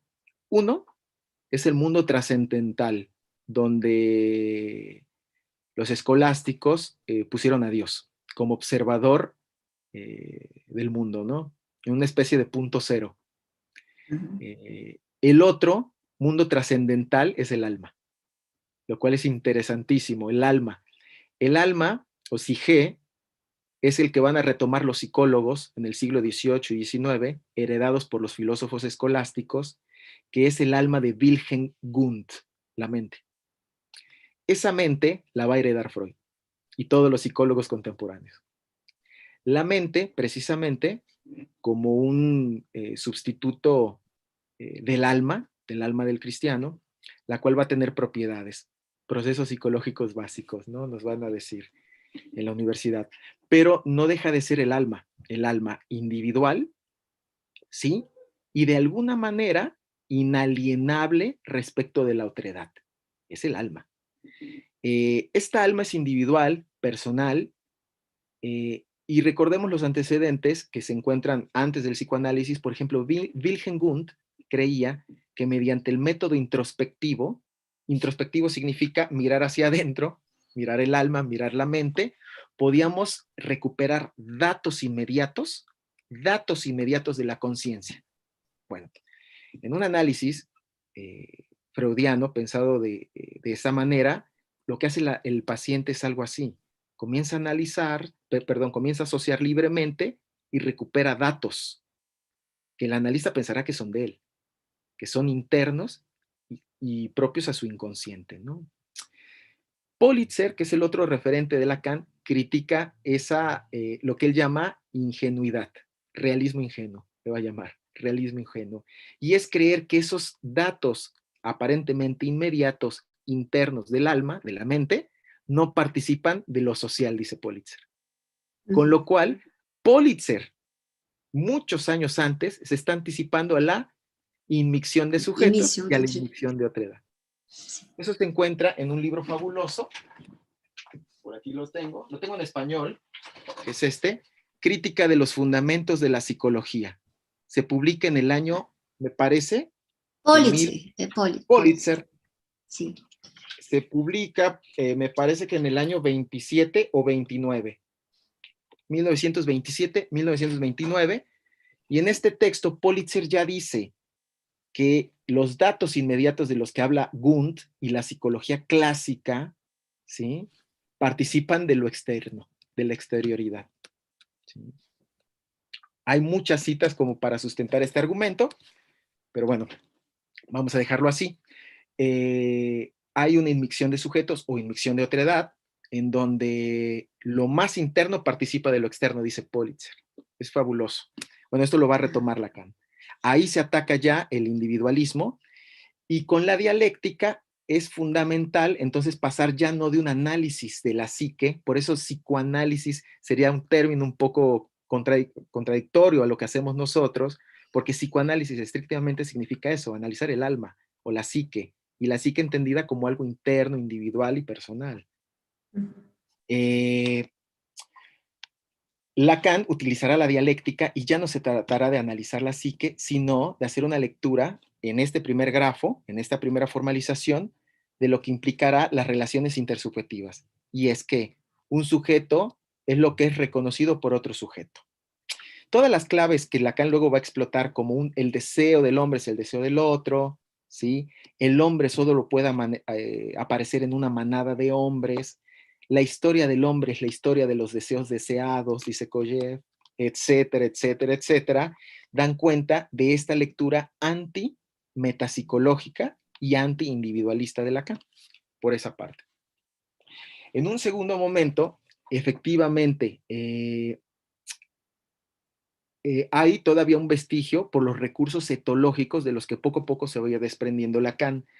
Dice Fruto Salvador, en un libro muy importante sobre los escritos de Lacan, hace un análisis de la publicación original de los escritos en revistas y luego cómo se publican en los escritos y las variantes textuales.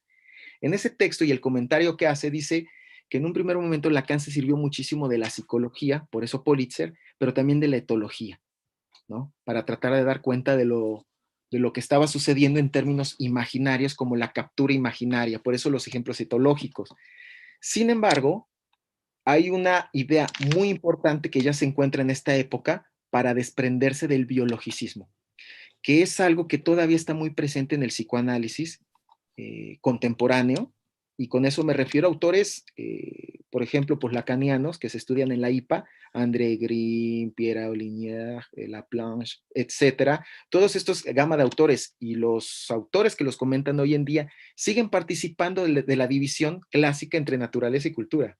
Es decir, siguen participando de la idea de que la pulsión es un concepto límite entre lo psíquico y lo somático. Sigue la lectura naturaleza-cultura o physis y cultura, ¿no? Con la dialéctica, fíjense que hay un movimiento desde el inicio que ya sirve de germen para rechazar el biologicismo que implica esta dualidad. Y es el siguiente, y es que el deseo, plantea Hegel en la lectura de Kojev, también recordemos eso, ¿no? El deseo es humano para él, el deseo es humano. El deseo animal en tanto que tal, en el hombre no existe. Entonces, cuando en la dialéctica se hable de deseo, siempre será deseo de deseo, lo cual implica el deseo de la nada, dice Kojev, ¿no? Entonces, la dialéctica que implica el grafo de un análisis implica el abandono de todo vestigio de naturaleza o de physis Con lo cual, esto lo dice, por ejemplo, Alexander Kojev en la introducción a la lectura de Hegel, que es un texto fundamental para entender la teoría del deseo en Kojev que le hereda Lacan. Lo que va a decir es que el deseo natural en el hombre está perdido en tanto que no implica la negatividad. El deseo en el hombre es negatividad absoluta. ¿Se acuerdan que en el grafo yo les presenté 3 momentos punteados? El punteo del paso número 2, realizar la imago, es donde comienza el estadio del espejo. ¿Sí? Entonces, en ese momento aparece la negatividad ya implícita del deseo hegeliano, y es la realización de una imago, pero que implica la negatividad del otro, el pasaje por el otro. En términos dialécticos, el deseo no negativizado, es decir, el deseo animal, implicaría lo idéntico a sí mismo o la mismidad, es decir, la no otredad, lo cual implica, eso lo dice Kojev así, un animal ve, por ejemplo, un animal desea cosas, desea objetos, comida en estado bruto, o desea el apareamiento. En el hombre, esa dimensión está anulada en tanto que el hombre desea lo que desea otro. Es decir, desea comer lo que desea comer el otro, desea el partener sexual que desea el otro, y empieza a hacer toda una elaboración que termina concluyendo en, por lo tanto, la historia del hombre es la historia de los deseos deseados. Aquí hay un problema en términos de origen, ¿sí? Porque uno se puede preguntar justamente, ¿y cuándo comienza eso? ¿En qué momento dejamos de ser animales y pasamos a ser hombres? Recuerden que Lacan, en la conferencia de Origen, Lugar y Fin de mi enseñanza, habla acerca de los orígenes. Y dice algo muy interesante, y dice que hablar demasiado de los orígenes es delirar, ¿no? Es delirar. Precisamente en tanto que para Lacan, lo que se pierde precisamente en la explicación que da Kojev es el origen, porque Hegel tiene que apelar a un mito antropógeno, es decir, de inicio del hombre, que lo termina contando como un cuento, y es que en un principio había puras conciencias animales, se ponen a luchar, y en algún momento una se tiene que rendir diciendo, bueno, no me mates, y ahí nace el hombre, como conciencia de su propia mortalidad. Pero dice Lacan, pero para que uno se rinda debe haber leyes, con lo cual es imposible. ¿Qué fue primero, la ley o el hombre? Es un impas de origen, es un cuento que tiene que inventar Hegel para decir, ahí nace el hombre. Lacan, me parece, parte de la idea, como Kojev, de que hay hombre desde siempre, un poquito en el sentido del otro, ¿no? Que no podemos dar cuenta del origen. Como dato no de Lacan, hay un libro de Tom Wolfe, que fue un periodista, que se llama El Reino del Lenguaje. Es un libro apasionante, en donde lo que va a hablar precisamente es de las aporías del lenguaje, y nos narra cómo en las sociedades lingüísticas de París y de Londres, en el siglo XVIII, XIX, no me acuerdo bien, se terminó prohibiendo a los autores seguir escribiendo sobre el origen del lenguaje, porque cada vez las teorías eran más delirantes. Muy interesante ese libro, porque precisamente termina hablando de esto que Lacan le dice a los analistas: dejemos de hablar del origen del lenguaje. Ustedes no saben cuándo comenzó, yo no lo sé, pero ustedes tampoco. Y cada vez que se habla de ese origen, tendemos a delirar un poco. Ese origen en Freud se llama huella anémica, lo recordarán, o trauma, ¿no? Lo cual es todo un problema clínico. Entonces, me parece que un gesto inicial para abandonar el biologicismo, y es que la pulsión es un concepto límite que viene de la naturaleza y pasa a la psique, a la representación del alma o de la mente, es apelar al deseo hegeliano de que el deseo es deseo de nada, en tanto que es un deseo del hombre, ¿sí? Entonces ya en el grafo me parece que hay un tratamiento de todas esas metáforas etológicas que Lacan va a ir abandonando, precisamente porque lo siguen arrastrando al problema de la fisis. Ajá. Me parece que en esta dialéctica, por lo menos en la que plantea el grafo, en las líneas punteadas, ya podemos hacer una lectura que el deseo es deseo de nada, que el deseo desea nada, o incluso la realización de la imago, que la realizamos a la persona del analista, el analista paga con su persona, es la realización de una imago de una persona ausente. Recuerdan que todo el seminario 1 Lacan termina hablando de la ausencia, cómo el concepto hace presente lo ausente, lo cual implica la negatividad. Nosotros tenemos que pensar que siempre donde hay negatividad, en términos de Hegel, está lo humano, ¿no? Porque la negatividad implica hacer presente lo ausente.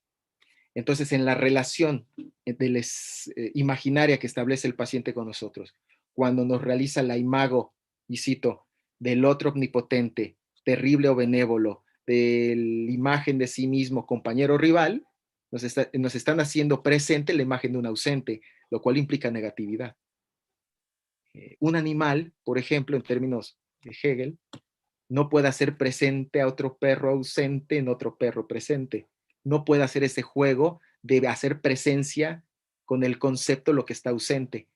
Ejemplo de Lacan, al final del seminario 1 les da unos elefantitos a los asistentes y les dice, aquí hicimos presente un elefante. Es por eso que la portada del seminario 1 es un elefante, porque Lacan dice, nosotros podemos hacer presente lo ausente mediante el concepto. Entonces, lo que Lacan va a proponer es que en toda la dialéctica del análisis, de lo que se trata es de hacer presente lo ausente, la imago, realización de lo imaginario, el discurso del otro, ¿no? Y finalmente el deseo como lo que está ausente, pero en vías de realización, en el sentido de hacer real, en tanto que está ausente, pero están las condiciones de posibilidad de hacer la lectura para que eso se manifieste. Entonces, dense cuenta, hay una potencia dialéctica muy fuerte que no estaba presente en la lectura de la psicología clásica, y es que hay una mente con contenidos, que lo que hay que hacer es hacerlos conscientes, sacarlos, pero ya están presentes. En esta lectura dialéctica no, es necesaria la otredad, en este caso encarnada por el analista, o la otredad en esta primera clínica que me parece que Lacan está configurando a partir de una relación de sujeto a sujeto, intersubjetiva. Michel de Montaigne discutiendo en el arte de conversar. Platón en Sócrates haciendo que el esclavo se explique y haciéndole parir ideas, ¿no? O Hegel dialectizando con el otro, produciendo tesis, antítesis y síntesis. Hace falta el otro. Entonces aquí me parece que hay un paso para pasar de la concepción de pulsión como puro concepto límite entre fisis y cultura, a la idea de la pulsión como la historia de los deseos deseados, es decir, la demanda del otro, ¿no? Lo cual está muy interesante ya desde el principio. Desde Lacan, me parece que Lacan estaba muy equipado, muy armado, con referentes que muchos colegas de su época ignoraban o simplemente no tomaban en cuenta, ¿no?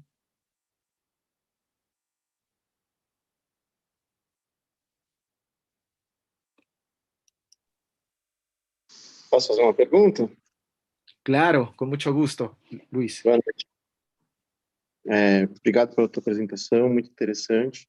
Vou fazer uma pergunta que eu muitas vezes me fiz e nunca achei uma resposta.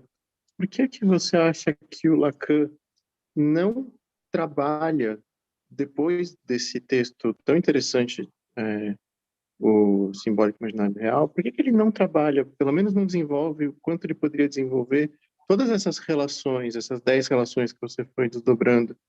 Por que parece que isso fica tão fechado nesse texto de 53? Ok, ¿Me pueden ayudar con la traducción, por favor? No se escucha. Sí.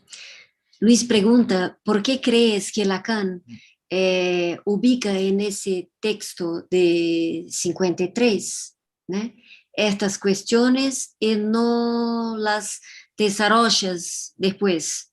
Queda ahí estas cuestiones. ¿Se entiende? Sí. Ok, yo utilicé un método de lectura que me dio el mismo Lacan para establecer estas relaciones y para intuir que había anticipaciones en lo que va a desarrollar después Lacan, aunque lo presente de modos diferentes, ¿no? Tomo una idea de Lacan que es la siguiente. Él la propone ustedes saben que en los escritos Lacan intercala textos de 1966, como, por ejemplo, de nuestros antecedentes, ¿verdad? Du sujet enfin en question, que en español se traduce como del sujeto por fin cuestionado, aunque yo prefiero otra traducción que es del sujeto por fin del que se trata, del sujeto por fin del que se trata, y otros textos, ¿no? Que va intercalando. En uno de estos textos, en que se llama De nuestros antecedentes, Lacan dice lo siguiente. Cito, parafraseo, más o menos, literalmente, y es: nuestros alumnos se hacen el engaño de encontrar en lo que dije lo que desarrollé después. Por ejemplo, yo ya lo voy a decir Iván Hernández. Ese fue Lacan. Iván Hernández dice, por ejemplo, tratando de buscar en este grafo el goce, me parecería que sería un error. De hecho, la primera lectura que yo escuché de este grafo era el goce en varios momentos del grafo. Me parecía que era equivocada la lectura. O tratando de buscar el objeto A en este grafo, tampoco está. Es decir, mis alumnos se hacen el engaño de tratar de encontrar en lo que dije lo que desarrollé después. Y agrega Lacan, ¿acaso no basta que esto que dije no funcionara como obstáculo para lo que desarrollé después? Esa me parece que es la clave de lectura muy poderosa, porque lo que está diciendo Lacan es, no busquemos lo que dice después, el síntoma, no lo voy a ubicar aquí, el objeto A, el gozo, la jouissance, nada de eso. Más bien, como dice Lacan, son desarrollos que no obstaculizaron lo que vino después. En ese sentido, me da la impresión que lo que Lacan está proponiendo no es más bien que aquí ya se encontraba todo, ¿no? Ya se encontraba todo Lacan, todo Freud, sino más bien que aquí Lacan pone algunos cimientos que le van a servir de vía para ir desarrollando otros problemas. Yo creo encontrar lo que dice En dirección de la cura como los 3 pagos del analista ya cimentados en este grafo, ¿no? Están cimentados, como por ejemplo en los momentos reflexivos que les mostré, como pagos del analista o lo que yo denomino posición del analista, que tal vez en otro momento lo pueda desarrollar en otro espacio. ¿Por qué posición? Creo que Lacan no dice todo aquí, sino que lo anticipa, ¿no? Que lo anticipa para que venga después. Segundo, esta idea la tomo de Alfredo Eldenstein, y es que cada formalización sirve para responder un problema o una pregunta, ¿sí? En ese sentido, no le podemos pedir a este grafo que hable del síntoma o de la jouissance, o por ejemplo al esquema L, que nos hable del final de análisis, porque no responden esos problemas, ¿no? Este grafo me parece que responde al problema de la interioridad en psicoanálisis y que no se trata, por ejemplo, de la psique o de la profundidad. Me parece que responde a ese problema. También responde al problema de que el deseo no es algo interno al paciente, sino que el deseo es algo que debe reconocerse en una dialéctica con el otro. También responde eso. También responde el problema del inconsciente. ¿Qué es el inconsciente? ¿No? Y lo que Lacan va a proponer, como lo dice en el seminario 2, es que Freud, cuando sueña el sueño de la inyección de Irma, lo que hay que preguntarnos es ¿para quién lo sueña? Con lo cual quiere decir es que el inconsciente se dirige a otro, al otro, ¿no? Y aquí está muy claro en el grafo cuando el inconsciente en forma del sueño es la imaginarización del símbolo, se dirige hacia el símbolo. ¿Para qué? Para ser interpretado mediante una reversión. Me parece que en términos generales este grafo es el caballo de la batalla de Lacan para enfrentarse en lo que dice su conferencia, al irracionalismo que hay en psicoanálisis. Es decir, que el analista no pueda dar cuenta de lo que hace en la clínica psicoanalítica, como lo dirá 20 y tantos años después en apertura de la sección clínica. ¿Qué es clínica psicoanalítica? Bueno, dar cuenta de lo que se hace en el campo freudiano, dice Lacan. Lacan viene criticando precisamente la irracionalidad como un no sé de dónde lo dije, pero lo dije, ¿no? O interpretar desde la intuición, interpretar desde la irracionalidad. Este grafo creo que trata de responder ese problema y ver que cada momento está íntimamente conectado con el anterior y con el posterior. Si se dan cuenta en el grafo, se puede plantear en qué momento interpretar, ¿no? Y por qué se interpreta en ese momento. Es decir, no podemos interpretar si no hay una imaginarización del símbolo, como dice Lacan. O para interpretar debe haber una reversión, una operación analítica, no simplemente decirle una interpretación a alguien de rutina, ¿no? Como por ejemplo, usted se masturbaba mucho. No, hay que hacer una elaboración, ¿sí? Eso responde, si se dan cuenta, ¿no? Un poco. Lacan pone aí, de cara, de partida, as cartas do jogo. Las cartas del juego están ahí. Exactamente. Las cartas del juego. En ese sentido, habla de comprender el juego, en el sentido como de un juego de cartas, que son ejemplos caros a Lacan, como en Dirección de la Cura, el bridge, por ejemplo, ¿no? Ahí están las cartas, hay que saber jugar la mano, ¿sí? De eso se trata. Después hay que formalizar el juego. Exactamente, hay que formalizar el juego. Una cosa que me parece muy importante de este grafo es que nos pone a pensar en varios momentos del análisis cómo pagamos nosotros, ¿no? Creo que en Apola hemos hecho un gran trabajo, muy orientados por la obra de Alfredo, en torno al pago de la interpretación. Yo, gracias a Alfredo, la conocí y me hizo muy claro a qué se refería Lacan cuando hablaba de la operación analítica, ¿no? El 8 interior, por ejemplo. Eso me pareció muy novedoso, muy interesante y que no se encontraba efectivamente formalizado en la historia del psicoanálisis. A veces los analistas le llaman interpretación a lo que el grafo denomina comprender el juego. A veces le llaman interpretación a lo que el grafo llama simbolizar el símbolo. Y está confundido. Por ejemplo, los autores ingleses son expertos en comprender el juego, precisamente por el alto desarrollo que tienen en interpretar desde la contratransferencia. Son autores que tienen muchos ejemplos clínicos de cómo el analista se percata el juego que el paciente le está proponiendo. Hay mucha literatura inglesa donde se habla de este problema, por ejemplo, ¿no? Y le llaman interpretación a eso. Lacan no le llamaría interpretación, le llamaría comprender el juego, lo cual permite que el análisis continúe. Eso explicaría por qué a veces en el análisis podríamos decirle algo al paciente que no es una interpretación, pero puede fomentar el análisis, que continúe. Y no es interpretación, es comprender el juego, ¿no? Es decirle al paciente, me parece que usted no puede contemplar las relaciones con el otro si no es a partir de la manipulación.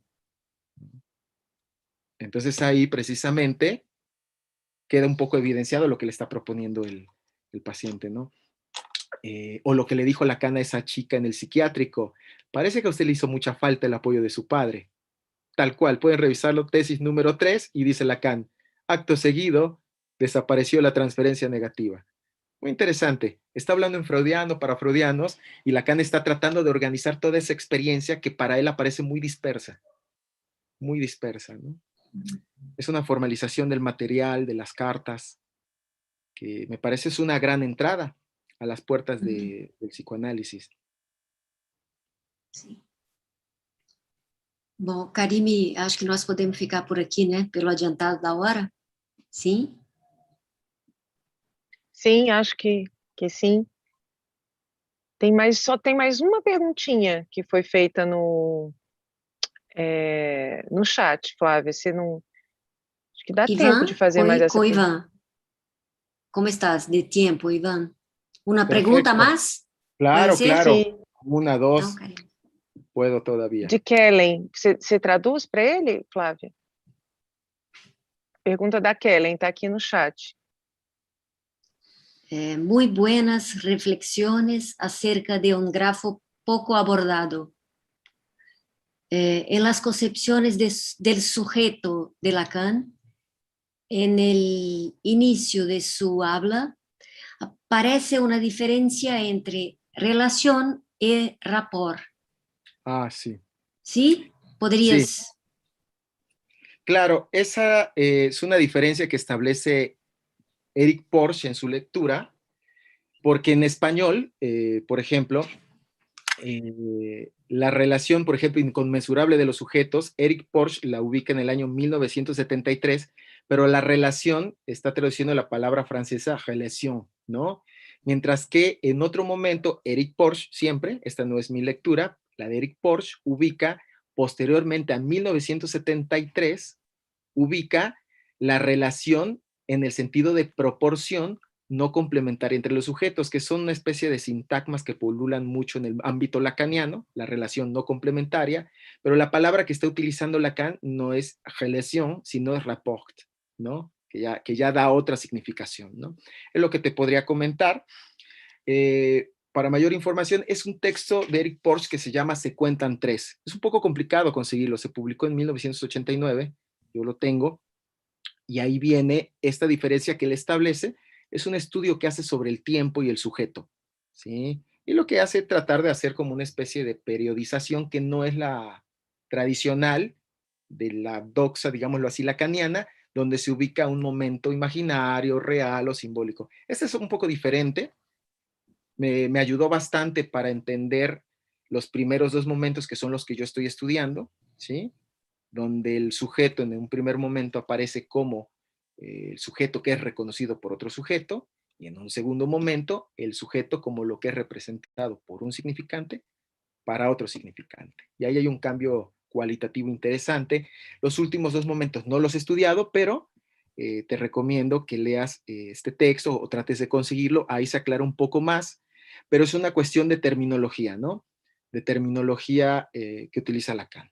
Es lo que te puedo decir.